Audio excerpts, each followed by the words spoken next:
আপনার কি ভালো বাড়ি, ভালো গাড়ির যোগ আছে? তো আপনার জন্মকুষ্ঠী বলে দেবে সেই যোগ আপনার আছে কিনা।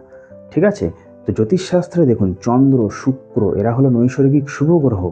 এরা যদি আপনার জন্মছকে 4th হাউসে অবস্থান করে তাহলে আপনি অবশ্যই ভালো বাড়ি, গাড়ি করতে পারবেন। এছাড়া চন্দ্র বা শুক্র যদি 12th হাউসে অবস্থান করে, হ্যাঁ 12th হাউস, কেননা 4th হাউসের 9th হাউস হলো 12th হাউস। তো সেক্ষেত্রে আপনি 4th house related luxury, comfort জীবন অবশ্যই পাবেন। এইসব মানুষেরা রয়্যাল হাউস বানাতে পারে। 4th হাউসে মুন, ভেনাস এই সমস্ত প্ল্যানেট দিগ্বলী হয়।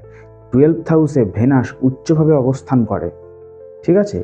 তো আপনার জন্মছকে এরকম যোগ আছে কি না জানতে চাইলে আপনাকে বেসিক অ্যাস্ট্রোলজি শিখতে হবে। আপনি আমার চ্যানেলে গিয়ে বেসিক অ্যাস্ট্রোলজি প্লেলিস্টে ক্লিক করে আপনি বেসিক অ্যাস্ট্রোলজি শিখতে পারেন। অথবা আপনার কাছে যদি জন্মকুষ্ঠী না থাকে, এখনকার দিনে গুগলে চলে যান, সেখানে আপনার বার্থ ডিটেলস দিয়ে আপনি র্যান্ডম কোনো ওয়েবসাইট থেকে আপনার জন্মকুষ্ঠী ডাউনলোড করে নিন। আর যদি তাও না করতে পারেন, স্ক্রিনে দেওয়া নাম্বারে আপনি আমার সাথে পার্সোনাল কনসাল্ট করতে পারেন। জয় শ্রীকৃষ্ণ।